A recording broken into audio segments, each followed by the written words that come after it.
Guy Dancause. Welcome to the Idea Connector, and more specifically to our Blueprint for Success program. Today we'll be talking of consulting, finding opportunities, and turning these opportunities into revenue. First, I'll start with the introduction of our panelists and of our entrepreneurial intern. Our entrepreneurial intern is Deborah Green. She's a proud woman from the Kawakatus First Nation in Saskatchewan. Deborah is a senior diversity strategist. She became inspired to pursue a career in diversity, being an Indigenous woman, experiencing the barriers to mainstream society in her life in areas such as equal opportunity employment, career development, society, and cultural differences. This motivated her to ensure her career helped Indigenous people become successful and pursue their dream careers. In the private sector for the last 19 years, she's developed and implemented diversity and HR strategies, and more recently, she has decided to make the big jump into entrepreneurship and created Corporate Cree Consulting. Our panelist, Jennifer David from Chapleau Cree First Nation. She is senior consultant with the Envision Insights Consulting Group. She is a skilled and experienced communicator, project manager, planner, and facilitator, is committed to creating and portraying an accurate and positive narrative of Indigenous people in Canada. She also is an avid reader of Indigenous literature and loves to play basketball, to never at the same time. For 2016 and 2017, Jennifer is president of the Envision Board of Directors. Jacques Pilon is a Métis-born businessman. He has been an entrepreneur for the last 25 years. He is president of corporations and entrepreneur in residence at the Launch Lab Innovation Center located in Kingston, Ontario. Welcome, everyone. Hello. I'd like to start with a first question, and perhaps to Jennifer. Why do clients need consultants? It's interesting that you ask this because we have a corporate Facebook page and we put on different posts, and actually we just did one on this last week, maybe a couple of weeks ago, because sometimes clients don't actually need consultants, but the issue is that there's mostly two issues. One is they need technical expertise that they just don't have access to. And the other reason is they don't have the capacity. So they just don't have a staff person that they can dedicate to spend the time or resources they need on a specific consulting project. So for me, those are the two main reasons why people call on consultants. Jacques, would you like to add something to this? I'd add to that as well. The process of hiring somebody to do specialized work that you may see enough times each year to justify bringing them in is becoming more and more onerous. There's more requirements. There's a possibility of having them not work out. Severances, onboarding. It can be very expensive to solve the problem from within. Consultants often usually represent a more economical way to add expertise that you don't need all the time to your business. All right, we'll come back to that point a bit later on, but how does one uncover new sources of consulting opportunities, Jacques? Having worked as a consultant for about 4 years, the way that I was most successful was through referrals. It is a tighter, it's a much tighter selling process to get yourself out there, and you pretty much have to be referred by somebody. And Jennifer, what's your thinking on that? Oh yeah, absolutely. Especially if you're working in Indigenous communities or with Indigenous communities, it's all about relationships. You got to build those relationships. People have to know you. They have to trust you. And they pretty much have to know that you've done something similar for somebody else that they know. That's just the way that it works in these communities. So I'd say for sure referrals. as you get, if you're become a somewhat larger company, and we're kind of a small to medium sized company, we do go after RFPs that we see from provincial, federal government, Aboriginal organizations. They might have RFPs. That's another way that we find opportunities. So I'm deducting from what you're saying, Jennifer, that you can't dream of just walking in and get a contract. You have to generate awareness, develop relationships, build relationships of trust, and so on and so forth before you can start uh, putting out an offer of service. Is that right? Yeah, yeah. Okay. Are there times when you need to help produce opportunities? And if so, how do you go about it? Jennifer? Well, I'm not sure exactly what you mean by produce opportunities, but if you mean to kind of get your name out there and try to market yourself so that you can be seen to be offering opportunities, there's a number of ways to do that. And what I've done successfully in the past is attend trade shows where you think there's going to be people that might want your services. So for me, because I'm looking for First Nation and Inuit and Métis communities, we'll attend trade shows in Nunavut. We'll attend AFN trade shows, and I'm here in Ontario. I've attended Chiefs of Ontario trade shows and conferences. That works quite well. I also do targeted marketing. So I did a campaign a few years ago where I sent an email to every economic development officer in every First Nation in Ontario and told them specifically the kind of work that we do and how we could help them. And with that email, I also gave them a list of funding opportunities, because when you work with First Nation communities, it's often an issue. They don't have the funds. They just don't have the money to hire a consultant, even though they need a consultant. So sometimes they have to go and find some source of funding to hire you as a consultant. So sometimes as a consultant, you have to help them figure out where they're going to get the money to pay for you as a consultant. So that's another way that we can find opportunities. So there are a few. Jacques, what's your thinking on that? I agree, and when it comes to the subject of funding, you should know your potential clients' funding or the funding cycles that will affect your clients, because different programs will be cashed up. We'll have cash at different times of the year, so you want to be aware of that, aware when your potential clients could access the money, and maybe at that point you're marketing to them and letting them know what you can do, how you can help them, and here the funding's there now. Let's go get it together. Let's chase this funding now. Yeah, You said, go ahead. Sorry. Relationships are really important. Years ago, we just undertook to do a road trip across Manitoulin Island, because I knew that those First Nations didn't really have sort of go-to consultants in some of the areas we were working in. So I just knocked on the doors of all the band offices in all those communities and was able to get a meeting sort of at most of them. And out of that, I got one project. But from that one project, it led to other projects in that area with other First Nations. And so just sort of cascades from there. So don't underestimate sort of just personally trying to sort of show up in communities or organizations or businesses where you think you could offer your services. When you show up in communities, Jennifer, who do you try to see? The EDO or who else? Well, I mean, we called all of the band offices and asked for the band manager or the CEO and just explained who we were and asked if we could have half an hour of their time, and then they would gather together whoever they felt was, required in that meeting, or who they thought would be, interested to hear our story. And then they gather them together, and often we had either brochures or a little PowerPoint presentation, and then we sort of explained everything that we did. So it was different people that met, but always the point of contact was the band manager first. Okay. Jacques, a minute ago you said something about knowing your client. How do you get to know your client before you visit them?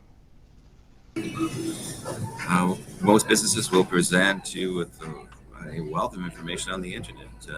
Just Google your client and read as much as you can about them.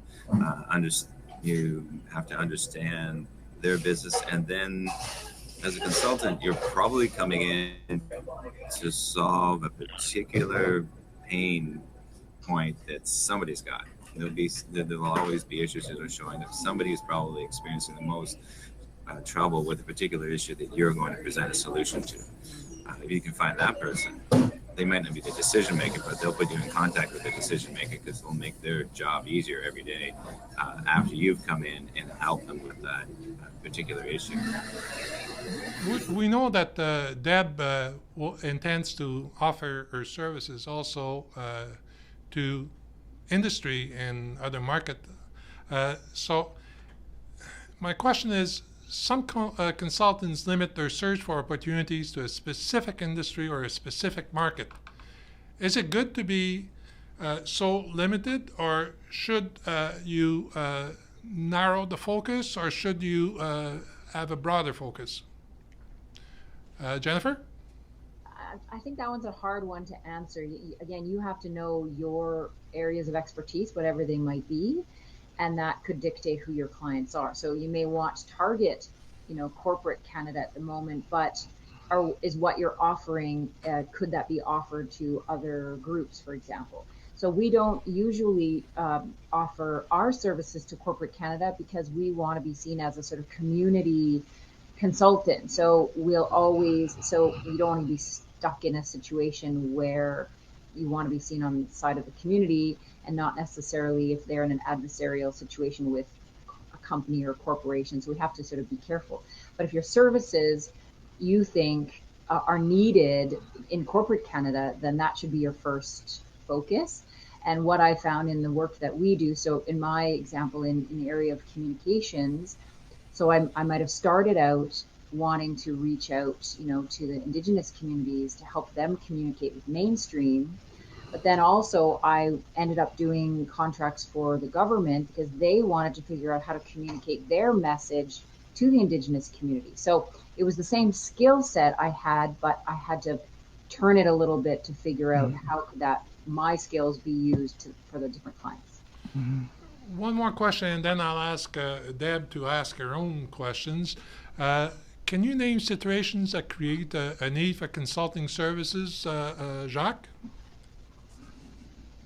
We're talking about, we're specifically talking of diversity and HR, but if you have examples there would be good, or broader examples would also be good.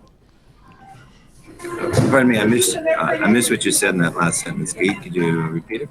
The question is, can you name situations that create a need for consulting services? And if you could associate that as much as possible to diversity and HR, it would be great.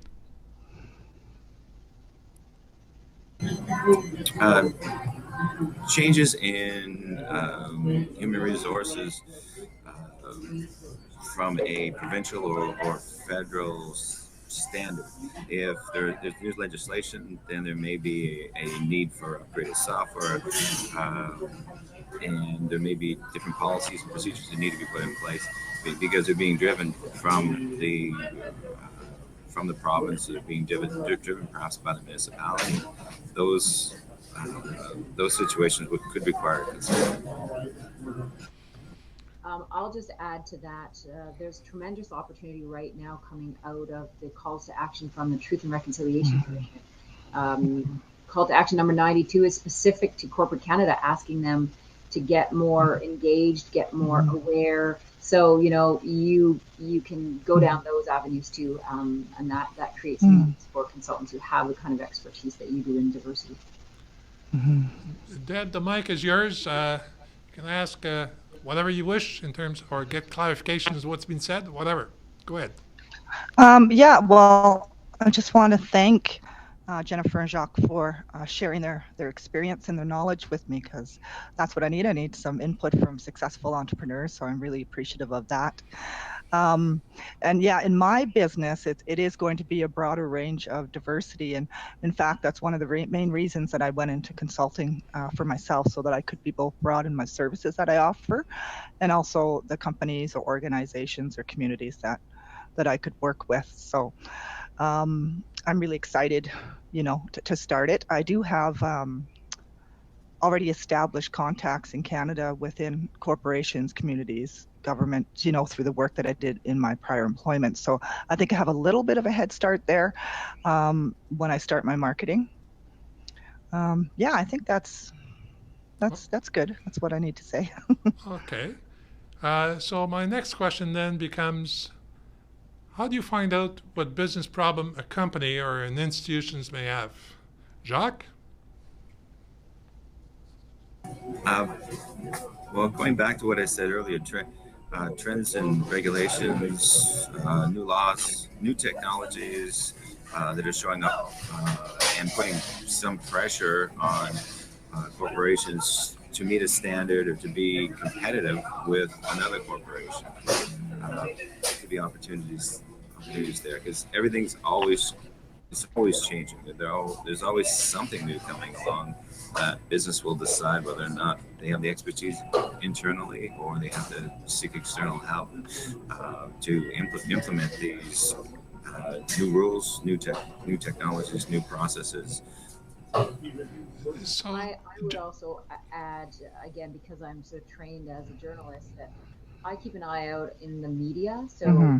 mainstream, but also Indigenous media. Muskrat Media, I don't know if you go on there, they have a great Hmm. website, Wind Speaker, and sort of see what's being talked about communities or organizations. And it becomes fairly clear that if they're in the news for something, then either something's going on or something's going wrong, or there may be opportunities that you can sort of take advantage of, by saying, oh, I heard that X, Y, Z, and then you can come in and say, could I help?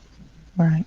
so my questions for that is, once you learn of the problem or from various sources, as you've just suggested, Jennifer, how do you get to speak to a decision maker fast once you know the information? I don't think you always do. I think you just keep trying, and sometimes you can get about it in a roundabout way. The longer you've sort of been in the sort of community of which you're becoming an expert in, the more you have contacts, right? So you may call someone who knows someone who knows someone who's the best person to talk to at that First Nation. I mean, it's just right. It's just asking around, because sometimes you can't get that person directly, but someone, or maybe a previous client, dealt with that community, and you ask them who they talked with. So again, it's really all about relationship building and referrals, and trying to get through the people that you already know to meet the people you don't know yet. Jacques, have you got something to add to that? I think I mentioned this earlier, but always keep in mind who does the problem that you've identified within a particular industry or within category of functions that are happening in First Nations communities. Who does it affect the most? Who is living the problem every day? They will be the one that most likely to listen to you when you first call in, and then they will point you to the decision maker. They're the most, obviously, the most motivated to want the problem to go away. So you're bringing your expertise in solving the problem, making their day-to-day work easier, and then they'll refer you to the person who could help make that decision, who could fund the consulting work. So, uh, Jennifer, when marketing one's services as a consultant, should the consultant make the point with prospective clients to express their availability for other assignments? Perhaps assignments are a little more sensitive or what have you, and just tell them that as a consultant, they're sensitive to issues, they have discretion, and they have the judgment to successfully negotiate in difficult circumstances? Well, I don't know. I can't speak specifically about that, but what I can say is, you know, uh, prospective clients may have heard about your company or you from somebody else. So they're curious to know, and they've heard that you're an expert in X.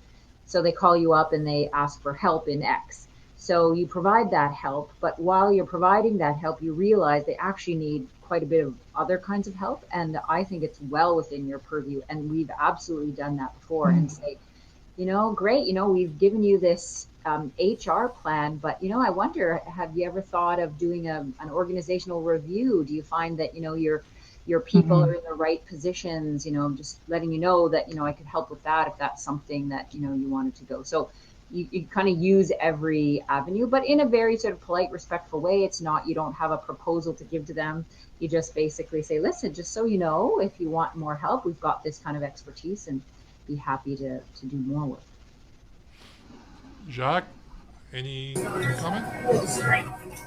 Once you've earned the trust, then they will listen to your suggestions, your proposals. They'll entertain a lot of things from you because they like the work you did in the first place. They like the personal relationship. They like the results.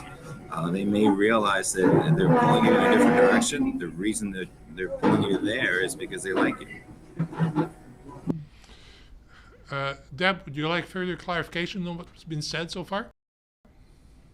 No, I think just to the last question that I'm a firm believer in transparency, right, and authenticity. So I like to refer to it as the foundation of my style. So, agree that, if an opportunity is or there's something sensitive, right, that you should speak about it. Okay, so now let's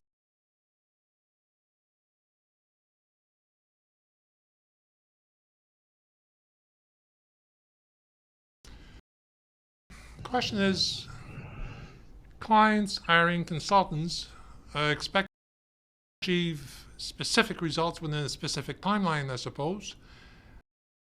How do you measure the value against clients' to be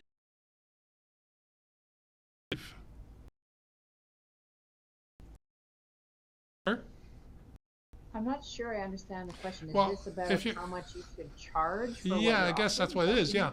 How do you how can you define your pricing for that specific piece of consulting? I think that just comes with practice. That just comes from doing it over and over again. You really start to hone.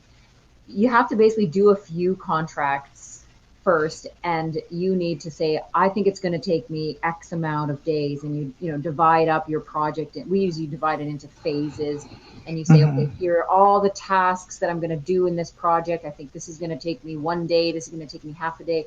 And you add it all up, and then you just multiply that by whatever your daily rate is, and that becomes your project budget.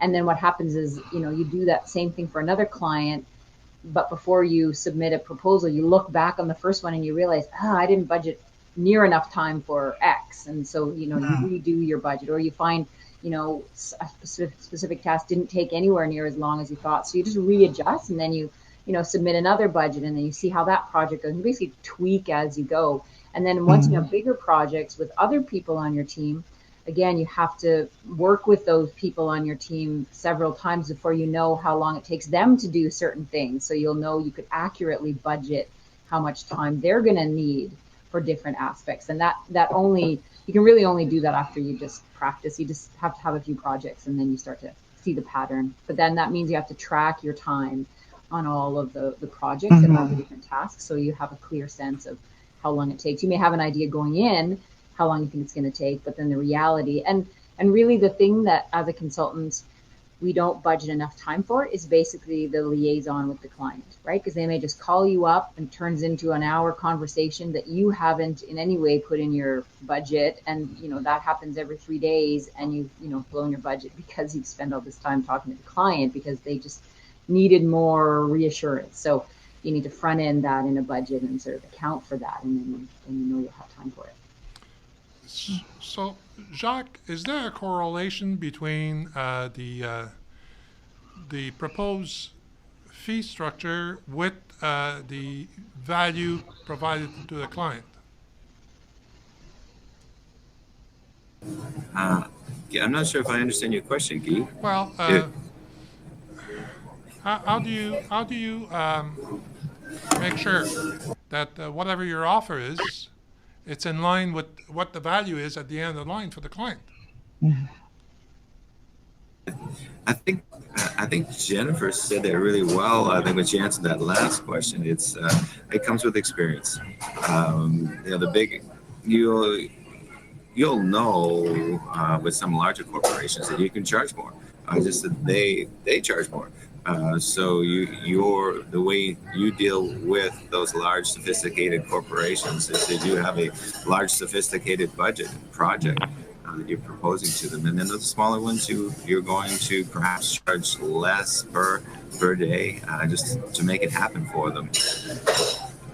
So on that question, we've sort of struggled here about that because it's hard to predict revenues on projects if you keep changing your daily rate. So what we do instead is we'll charge the same daily rate, but we'll tell them that we'll do it in half the time so that they'll be able to see that they're getting good value and here's what we would charge for it. But because you're, a small First Nation or a nonprofit or that sort of thing, we'll say, listen, you're going to end up getting a discount from us because we want to, but we're still going to end up charging the same rate. It's just that way you won't have to sort of justify to anybody why you have different rates. So I find that's worked well.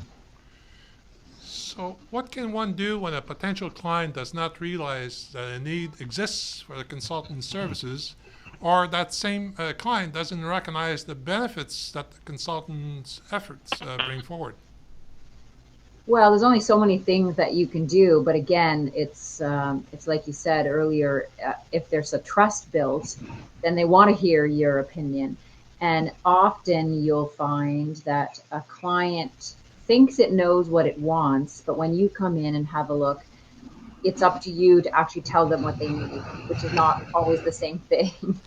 And so you need to be able to have enough trust with them that you can say to them, listen, I know that you asked for this, but what's the actual end goal that you want? And then you may suggest a different path to get to that end goal. And it may not look like the way they thought it was going to look, but that's why they hire you, because you're the consultant, you're the expert in, knowing how to achieve that ultimate goal and result. Jacques, anything to add to that?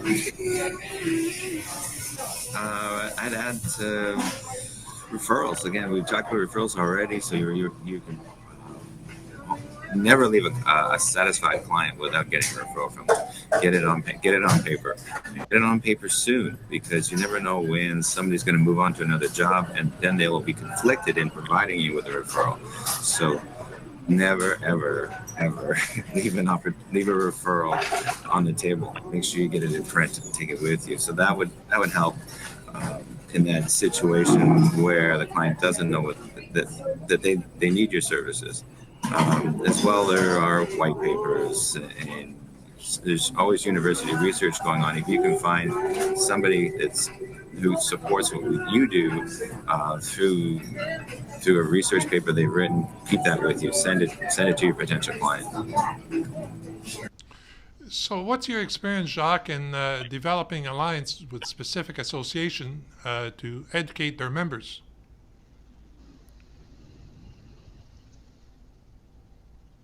Jacques?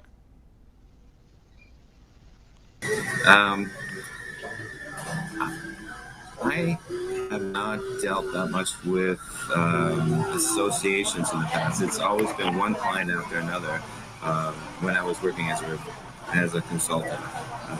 Lots of referrals, and I was trying to save people money, but they didn't really seem to back up through any association that they were dealing with, except for maybe like a Chamber of Commerce. Jennifer? I was thinking more about associations that you should belong to as a consultant. And I mean, really, the main one is the CCAB, which I don't know if you're already a member of CCAB of that. I think that's probably the best one that you may want to think about being part of yourself. Chamber of Commerce, good if you are thinking that you're going to do a lot of work locally. Where can be a good way to kind of be seen in that community. So if you're going to do a lot in wherever you're located, your local Chamber of Commerce, or even like your local Rotary Club, something where you're going to see some of these clients, these corporate clients that you're interested in, it might be there might be opportunities there as well. You mentioned Rotary Club, service clubs are a good way to market yourself. Service clubs are constantly looking for presenters. They're always looking for somebody who has a unique presentation. They're always short of presentations. So as Rotary Kiwanis, Kinsmen, if you're willing to do that presentation with them, you do get a room full of business men and women who are decision makers in that group. And I can remember getting a lot of business from the Rotary Club. 2 or 3 Rotary Clubs that I presented to were good for a number of clients. I would also suggest, again, there are a couple of other associations out there that I'm thinking of. One is the Aboriginal Professional Association of Canada. I don't know if you're part of that group, but that's a good group too. And I'm thinking of have you heard of the First Nations Market Housing Fund? So the First Nation Market Housing Fund basically finds First Nations who are interested in getting into market housing. But to get into market housing, they need to do a lot of preparatory work. So this housing fund supports those First Nations that are part of the fund to do all kinds of planning, and HR is included in that. So you could get onto the list for the Market Housing Fund as a consultant that the Market Housing Fund's First Nations could hire to do work for them. So you got to get on the list. The First Nation has to get on the list, and then there's some money available. And I've got a number of projects through that. So that's another good association, sort of organization that if you could get on their list, it would be good. And then if you do any work with government at any level, I don't know what they have in your province, but in Ontario and federally, they have the procurement strategy for Aboriginal business. So it just gives you a leg up. You get an opportunity to hear about RFPs that come out, and as an Aboriginal business, you get to the first dibs at trying to apply for those. So I would get get into PSAB, and also get onto the business directories with your provincial government. So Ontario government has an Aboriginal business directory, and they'll have them all over. So I would say you gotta get on that list too. My next question, Jennifer, is what to do when a good opportunity presents itself, but the consultant doesn't have the resource to properly execute the assignment? What do you mean? Could you explain that a little more? Well, if you don't have, the project is too big for you, or it's a little from your personal experiences or your personal skill set. Okay, so there's a number of things you can do there. So if it's too big, and when I used to be where you're at now, Deb, when I was just by myself in my basement, kind of just doing contracts, and I had something come to me, and I'm like, whoa, this is way too big.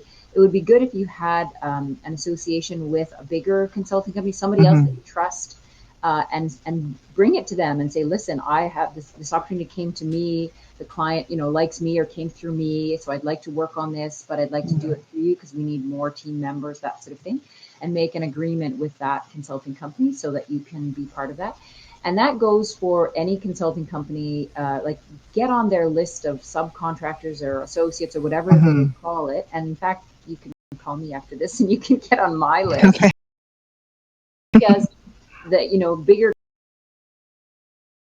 are often looking too for independents who have certain expertise that they can bring on projects. So you could do that. And I sometimes pass it on to somebody else. I mean, it's a small community. There's not that.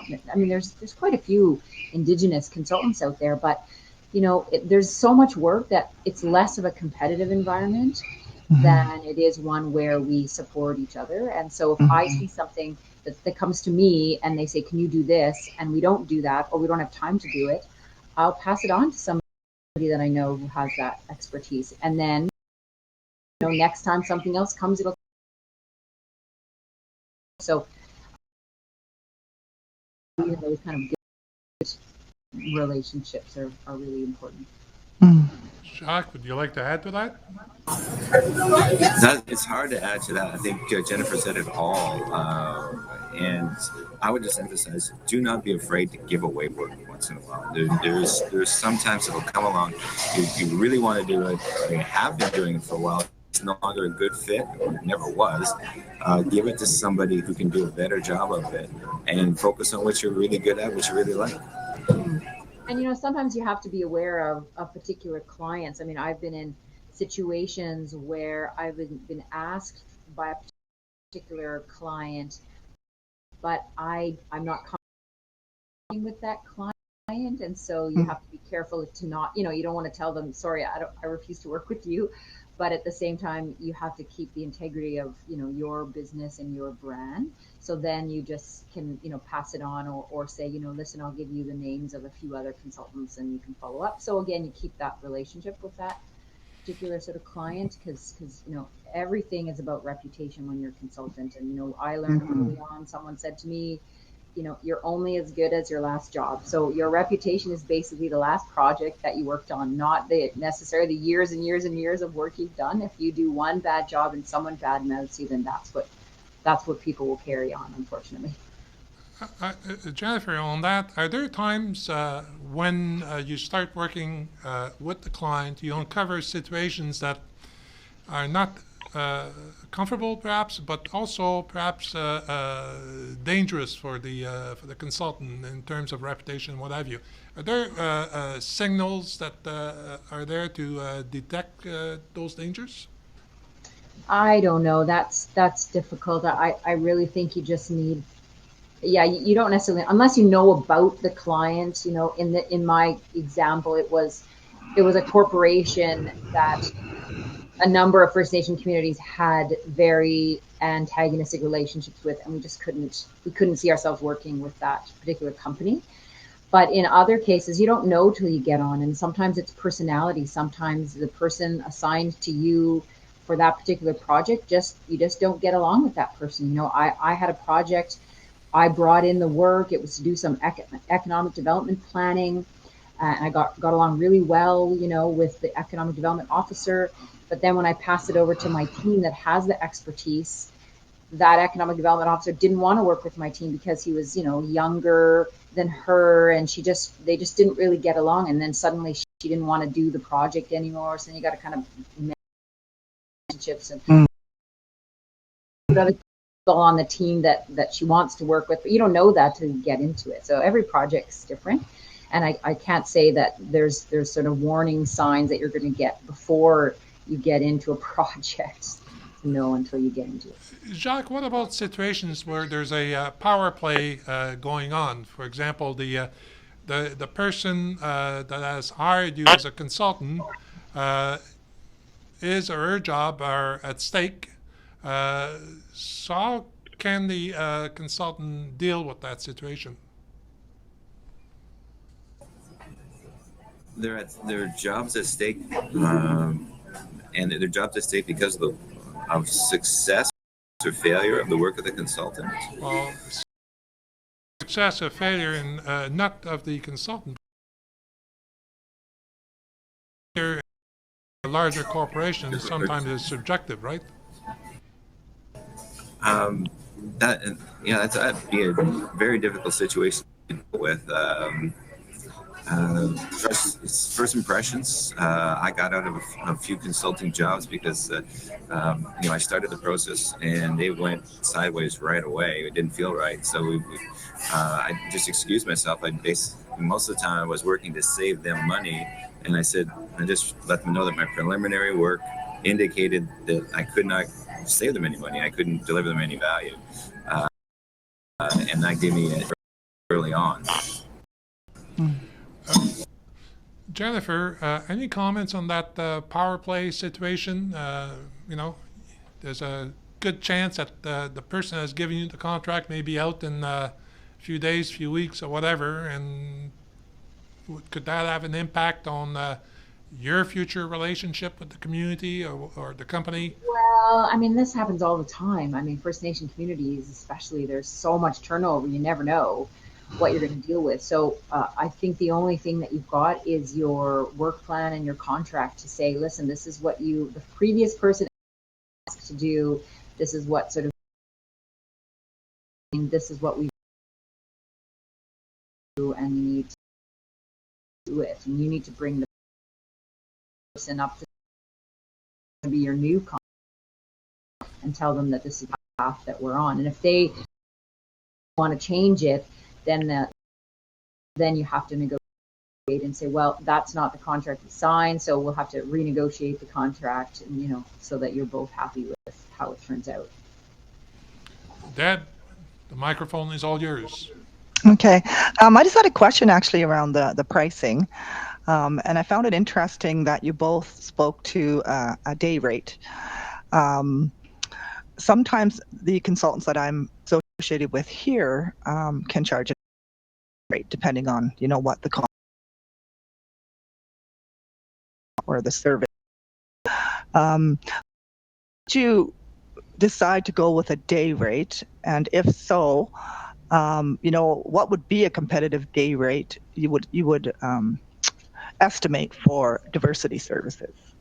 So I'll answer that first of all. So the rate, I have a daily rate, which a lot of you know what, clients I don't think really care if you put hourly or daily. So I have a daily rate, and then if they want it hourly, I just divide that by 7.5 hours, and then I get an hourly rate. So, and then that's just depending on how you put your budget together and how you calculate the time you're spending. So it doesn't matter if it's hourly or daily. In the end, it's the same amount. But as for what to charge, that's a hard one. If you haven't been in consulting, but you've got experience, it's just the client, they're that you're whatever you set, because you'll meet consultants. So you'll meet a consultant doing, having the same expertise that I have, I've been doing this for almost 20 years, and somebody's going to charge $2,000 a day and somebody's going to charge $800 a day. So there's really no sort of standard out there. I mean, there's, you can look at, the consulting, there's a consulting association, you can kind of get a table where they have sort of range, but it's a range. So it's really what your clients think that you're worth. So you put out a rate, you see if you get work at that rate, and then when you find you have to raise that rate, see how your clients sort of react to that, because you have to increase your rate for, the quality, the indexes and all that stuff, right? So you have to make sure you have room to be able to move for that. You also need to see what other consultants are charging, doing the same kind of work, if there is. Obviously, you're getting into consulting because there's not that many doing what you do, but you need to see who's offering that, because if you get competitive bidding, you've got to put in a proposal, and they've got two proposals from two consultants with similar expertise, and you're offering something similar, they're going to go for the cheaper one. It's just the way it goes, right? So you don't want to price yourself out of the market, but you don't want to be too low either. So certainly nothing lower than $600, $700 a day, because then your clients will be like, do they really know what they're doing? Because that's below sort of the market rate. But really anywhere between, again, you have to think about what your experience translates to in terms of being a consultant. Since you haven't been a consultant, some may want to see your consulting experience. So you may start at a lower rate because you actually haven't done consulting, even though you have the HR experience. But I would say reasonably between $750 and $900 to me would probably be something. I don't know if that's what you were thinking, but off the top of my head. As a starting point, what if Deb would look at the median earnings of a per hour or whatever of a person doing that job in the private sector, and then use the traditional productivity factor of 2.5 to 3, and so that would give her some type of guidance as to what it costs and pricing, and perhaps the value of a project. Yeah, I wouldn't say that necessarily works in consulting, only because, if you're on staff, you get benefits, you're on salary, you have vacation. When you're a consultant, you have to pay for your own office, your office supplies. Like there's other costs that you have to end up factoring in that you're going to have to cover through your daily rate. And so I think it's really more important to compare yourself to other consultants in your field and what they're charging. and look at your client base and what they've charged, Yeah. or what they've paid to Jacques? do.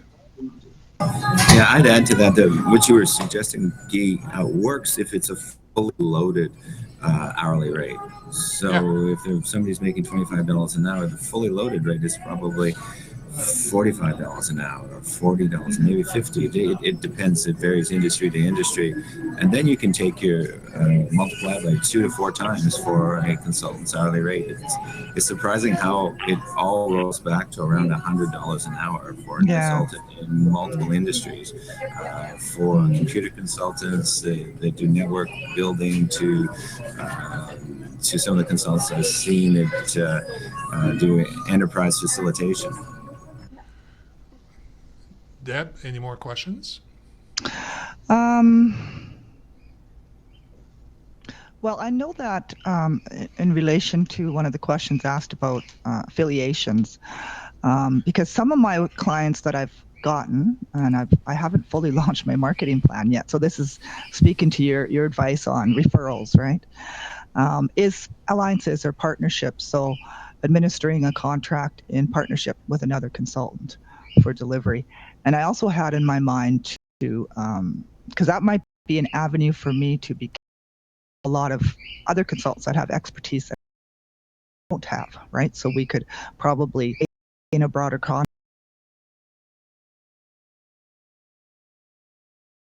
delivery. So I like that. So I guess my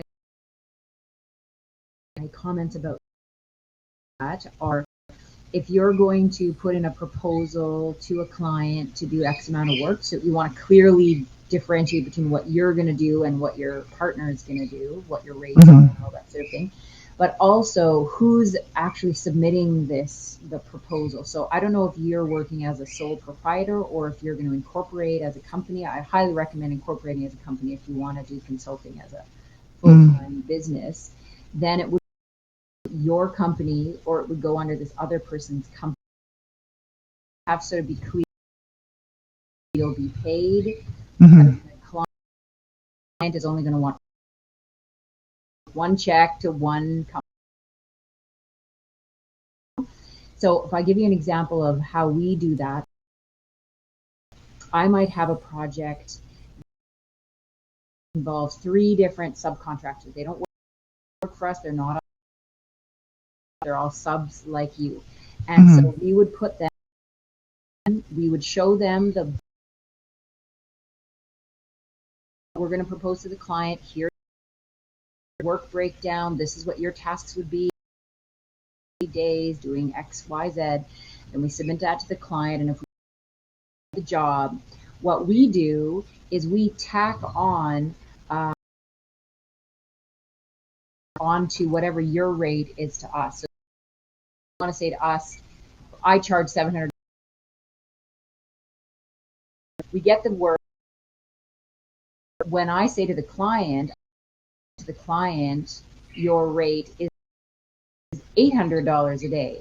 So that I'll make that difference. So that's how you make money if you actually have a company and you're bringing other people on a project, and that helps cover your administration,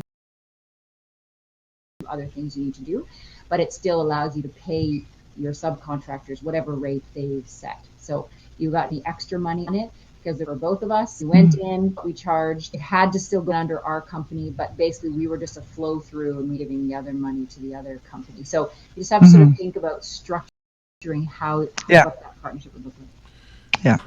Jacques, to that same question, isn't there an element of potential liability? Oh, less between you personally, your personal assets, and your corporation. Because if something goes terribly wrong, your corporation will be sued. It could be sued out of existence.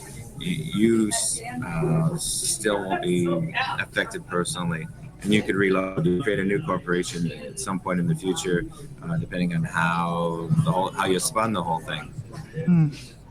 And you'll see if you do want to go after bigger contracts and you want to put a team under your corporation, you're going to have to get certain kinds of insurance, because a lot of the bigger contracts, they're going to require that your corporation has Yeah. certain kinds of insurance. So, Mhm. and then, or otherwise you can't even bid on certain projects. Right. Yeah. You'll need standard small business corporate insurance. Will provide you with $2 million worth of liability. They'll have something generic waiting you at insurance brokerage. And if you need something specialized, they'll have that for you as well. They'll quote it for you if you need it more. Yeah. Thank you. That's key. Is you can dedicate this first year to gaining clients, exploring, learning, right? And then, but I do have it in my mind to incorporate. And one of the reasons is the liability, absolutely, especially in diversity. So, yeah. And as you're a sole proprietor, because again, I was in the same place that you're now. No, I'm not. I'm off. You're gonna have to just be careful that setting aside enough money to pay for the year, because you'll be surprised at how much it's unfortunately going to be projects that you do this year. Okay. When you get into Canada for that. Right. For income, you mean? Yeah. Or do you mean for GST? Okay. If you don't already have a relationship with an accountant, you need to create one. So find somebody. You need to find an accountant and find out which software packages they are familiar with, so they can log it remotely into whatever you do. Use cloud-based accounting if you can. It's simpler, it works really well, and it provides enormous flexibility in terms of add-on. Maybe if you're doing a project with another consultant, you could work together through an add-on and in through your billing system, your accounting system that generates invoices. But your accountant has to be comfortable with whatever you're using as a general ledger, so they don't have to relearn something new. Find out what they like to use, and then pick from the ones that they know. They're probably QuickBooks, and then maybe FreshBooks, maybe something else. But it's all of it. Everything's cloud-based now, so choose one of those that they know how to work with. Well, that's great advice. Yeah. Deb, any more questions? No, I don't think so. I think I got some great tips through this call, which I'm really appreciative of, and some things that I hadn't considered that I should consider. Also, of course, I agree with the whole theme of relationships first, business second, and so I found that to be very true in my work as well. So that was resonating with me. Where are you based again? I'm in Calgary, Alberta. Okay. Do you have any relationship with what used to be called the Aboriginal Human Resource Council, or Indigenous Works, it's now called, Kelly? Yes. I'm very, I know Kelly very well. Okay. So he, to me, for you, would be a critical contact, because that's, they do sort of HR stuff, not exactly the same stuff, but they're in contact with all of their, what is it called? The circles, whatever it is, and the leadership circle. And those are all corporations who are committed to, inclusion and Indigenous HR. So just to let them know that you're in this, you're doing this kind of work. And if you could get even referrals, or, if Kelly's meeting with any of his particular corporate clients and they need specific expertise, that either Indigenous Works could hire you, or the particular corporate client could hire you for stuff that they can't do. But I think there's a door there that you should take advantage of, for sure. Absolutely. Yes. Yeah. I would add to what Jennifer just said. Perhaps also Michael Milanese in Winnipeg, and Aboriginal Link in their career program. Yeah, I don't know that contact. Okay. Well, I can pass it on to you. Thank you. Jennifer, anything else? I think that's the main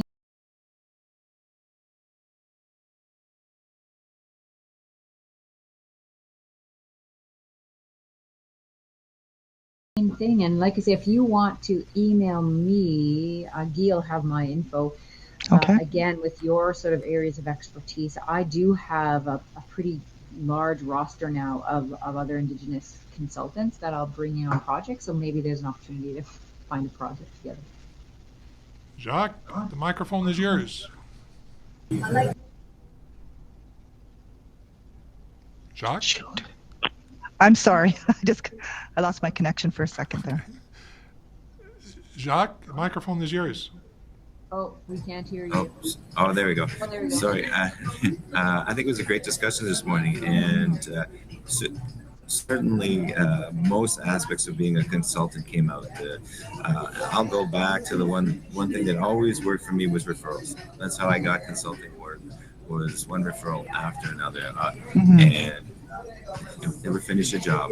Like once you finish a job with a satisfied client, get that referral, because they all just bad luck, bad timing. The individual who was going to write you that wonderful referral letter moves on or retires. Get that Right. soon.